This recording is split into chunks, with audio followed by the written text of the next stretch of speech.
नमस्कार, current affairs की इस वीडियो में आपका स्वागत है। पहला प्रश्न, सामिया सुलूहु हसन कहाँ की राष्ट्रपति हैं? Bangladesh, Tanzania, Kenya, Somalia. तो सामिया सुलूहु हसन तंजानिया की राष्ट्रपति हैं। उन्हें जेएनयू ने अभी मानद डॉक्टरेट की उपाधि प्रदान की है। वो इस यूनिवर्सिटी की छात्रा रह चुकी हैं। तंजानिया के बारे में हम लोग थोड़ा सा जान लेते हैं। इसकी राजधानी है डोडोमा। क्या है राजधानी? डोडोमा। और दार एस सलाम इसका सबसे बड़ा नगर है। पहले दार एस सलाम ही इसकी राजधानी हुआ करता था। यहाँ की मुद्रा है शिलिंग। क्या है मुद्रा? शिलिंग। और यहाँ जो राष्ट्रीय भाषा बोली जाती है वह है स्वाहिली। स्वाहिली। यहाँ पर बहुत सारी भाषाएं बोली जाती हैं और माना जाता है कि तंजानिया अफ्रीका के सर्वाधिक भाषाई रूप से डाइवर्स देशों में से एक है। यहाँ पर एक डोरमेंट ज्वालामुखी भी पाया जाता है, सुप्त ज्वालामुखी भी पाया जाता है। उसे कहते हैं माउंट किलिमंजारो। किलिमंजारो पर्वत यह अफ्रीका का सबसे ऊंचा पर्वत भी है। यह परीक्षा में बहुत ही बार पूछा गया है, आपको यह याद रखना है। किलिमंजारो यह आप देख सकते हैं, यह इसका चित्र है। और यहाँ पर किलिमंजारो पाया जाता है केन्या और तंजानिया के बॉर्डर के निकट। यहाँ है Kilimanjaro. Tanzania great lake region में पाया जाता है, यानी अफ्रीका के जो ग्रेट लेक्स हैं उनमें से 3 इसके अंदर हैं या इसकी सीमा पर स्थित हैं। उनमें जो सबसे बड़ा है वह है लेक विक्टोरिया। लेक विक्टोरिया एक मीठे पानी की झील है। और दूसरा जो झील है वह है लेक टंगाइनिका। यहाँ है लेक टंगाइनिका, जहाँ लेक विक्टोरिया तंजानिया और युगांडा और केन्या इन तीनों के बॉर्डर पर है। परीक्षा में यह कई बार पूछा गया है कि लेक विक्टोरिया जो है किन किन देशों में फैला हुआ है, तो वह तंजानिया, युगांडा और केन्या में फैला हुआ है। दूसरा है लेक टंगाइनिका, तो ये लेक टंगाइनिका है। लेक टंगाइनिका जो है वह तंजानिया और कॉन्गो के बीच देख सकते हो, थोड़ा सा जाम्बिया भी इसमें आता है। लेक मलावी, मलावी जो है मोजाम्बिक और इसे लेक मासा भी कहते हैं। तो लेक मासा या लेक मलावी जो है वह तंजानिया और मलावी और मोजाम्बिक के बीच है।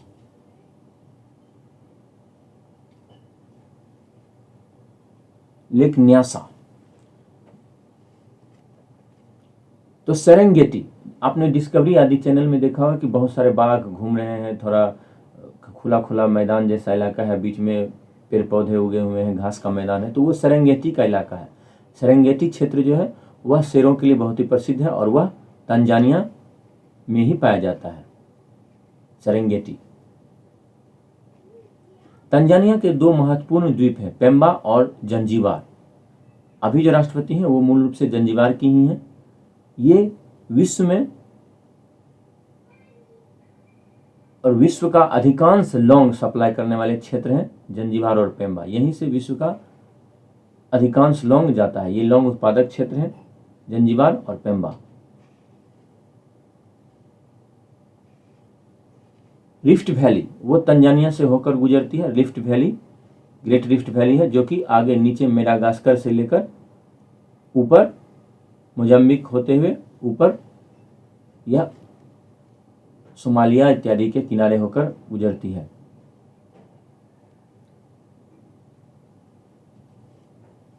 तो जो ग्रेट लेक रीजन के जो लेक्स हैं वह हैं lake Victoria, lake Albert, lake Tanganyika, lake Malawi या न्यासा,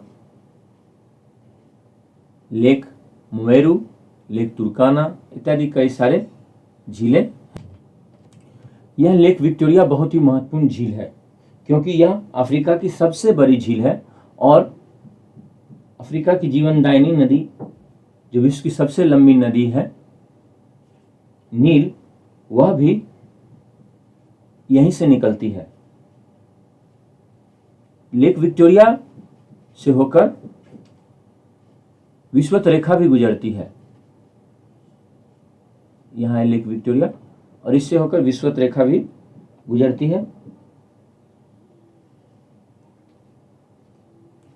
अगला प्रश्न, हाल ही में हमास द्वारा इजराइल पर किए गए आतंकवादी हमले को हमास ने क्या नाम दिया है? Al Aqsa flood, Gaza volcano, intifada attack, इंतकाम।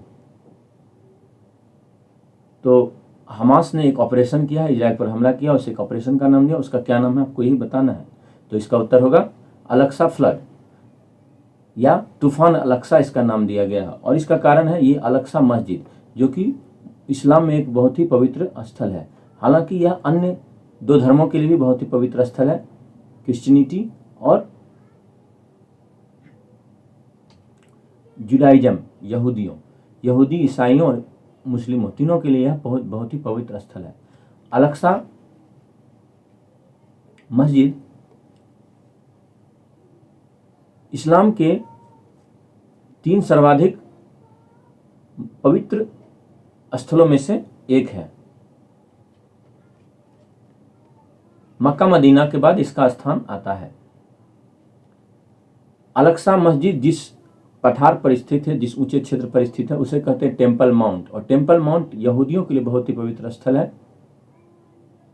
वो इसे इतना पवित्र मानते हैं कि बहुत सारे यहूदी वहां जब जाते हैं तो अपना पैर भी नहीं रखना चाहते, वहां जाना ही नहीं चाहते कि पैर पड़ेंगे हमारे, क्योंकि वो इससे मानते हैं कि पवित्रतम में से पवित्र स्थल में से यह एक है। इसी एरिया में, इसी अलक्सा कंपाउंड में कई सारी मस्जिदें हैं। जैसे ये तो डम ऑफ द रॉक है, मस्जिद अल बुराक है और किबली मस्जिद है। मस्जिद अल बुराक इसलिए प्रसिद्ध है क्योंकि बुराक नाम के एक मिथिकल प्राणी पर ही सवार होकर पैगंबर मोहम्मद स्वर्ग की यात्रा किए थे। बुराक को आधा गधा, आधा गधी और आधा खच्चर माना जाता है और उसके पंख हैं। कुछ जगहों पर यह मिलता है कि मोहम्मद साहब मक्का से अल बुराक पर ही सवार होकर अलक्सा आए हुए थे। यह शिया सुन्नी दोनों के लिए ही पवित्र स्थल है। इसी में जो यह अल बुराक मस्जिद का हिस्सा है, उसी के पास है वेलिंग वॉल। क्योंकि टेम्पल माउंट के पूरे एरिया में तो यहूदियों को प्रवेश वर्जित कर दिया गया है एक समझौते के तहत, तो ये जो वेलिंग वॉल है यह बहुत ही पवित्र स्थल है यहूदियों के लिए, और यहाँ पर यहूदी जाकर प्रार्थना किया करते हैं।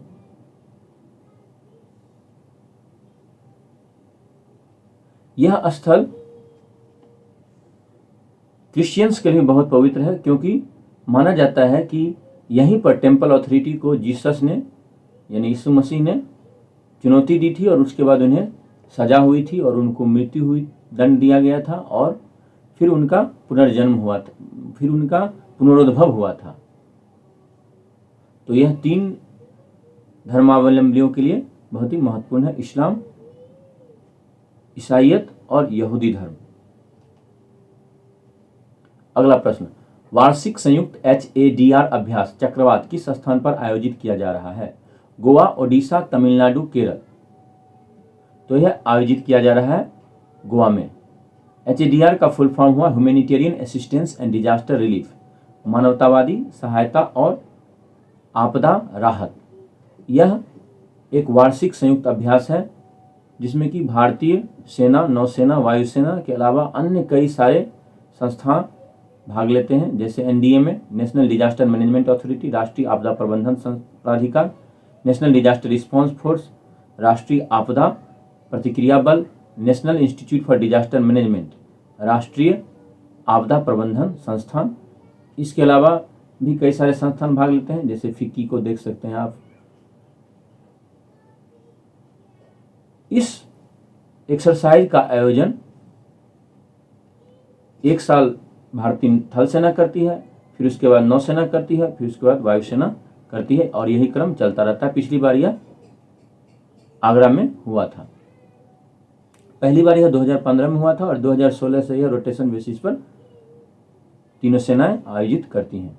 चक्रवात इसका नाम दिया गया है। तो चक्रवात से हम लोग जानते हैं कि चक्रवात से क्या होता है, जो भारत का विशेष रूप से पूर्वी क्षेत्र है, पूर्वी तटीय हिस्सा है, वह प्रभावित होता है। उड़ीसा और आंध्र प्रदेश का इलाका सर्वाधिक और बंगाल का भी इलाका बहुत अधिक प्रभावित होता है। अब तो अरब सागर में भी आने लगा है, गुजरात में हाल फिलहाल में आया था चक्रवात। अगला प्रश्न, माउंट कुन नामक पर्वत चोटी कहाँ है? Bharat, Japan, Tanzania, Kenya. Mount कुन, तो माउंट कुन नामक पर्वत चोटी भारत में ही है। यह जास्कर रेंज का एक हिस्सा है, जो कि ट्रांस हिमालयन रेंज है, यानी हिमालय पार हिमालय का क्षेत्र है। और यह माउंट नून है और यह है कुन। ये नून कुन जो है बस आपस में 4 किलोमीटर की दूरी पर ही है। यहीं पर भारतीय सेना के जवान हाई एल्टीट्यूड वारफेयर की ट्रेनिंग ले रहे थे, यानी उन्हें पर्वत पर चढ़ना इत्यादि की ट्रेनिंग दी जा रही थी। ये ट्रेनिंग दे रहा था हाई एल्टीट्यूड वारफेयर स्कूल। उच्च ऊंचाई के लिए लड़ाई का जो प्रशिक्षण विद्यालय है सेना का, गुलमर्ग में स्थित है यह हाई एल्टीट्यूड वारफेयर स्कूल। वही यहाँ पर प्रशिक्षण दे रहा था। और कई सारे उसी समय एक एवलांच आ गया, यानी पूरा का पूरा बर्फ नीचे गिरा और फिर उसी में कई सारे जवान जो है वो उससे प्रभावित हुए, जो कि प्रशिक्षण ले रहे थे। अगला प्रश्न, आशा ASHA का विस्तार क्या है? Appointed social health activist, accredited social health activist, accredited special health activist, appointed social happiness activist. तो आशा का फुल फॉर्म होगा एक्रेडिटेड सोशल हेल्थ एक्टिविस्ट। ये प्रशिक्षित महिला सामुदायिक स्वास्थ्य कार्यकर्ता होती हैं। ये महिलाएं होती हैं जो ट्रेंड होती हैं और वो समुदाय के स्वास्थ्य का कार्य करती हैं, देखभाल का कार्य करती हैं, जैसे कि छोटे बच्चों को पोलियो का टीका देना, महिलाओं को उनके स्वास्थ्य से संबंधित किट देना इत्यादि। ये राष्ट्रीय ग्रामीण स्वास्थ्य मिशन का एक बहुत ही महत्वपूर्ण हिस्सा है, नेशनल रूरल हेल्थ मिशन का। उम्मीद करता हूं कि ये वीडियो आपको पसंद आया होगा, तो इसे लाइक करें। चैनल को अगर आपने अभी तक सब्सक्राइब नहीं किया तो प्लीज़ सब्सक्राइब कर लें। इसे अपने दोस्तों को भी शेयर करें, उन्हें भी कहें कि प्लीज़ शेयर करो, सब्सक्राइब करो और कमेंट करें कि आपको ये वीडियो कैसा लगा। ऐसे ही अच्छे अच्छे वीडियो मैं आपके लिए लाता रहूँगा। बहुत बहुत धन्यवाद।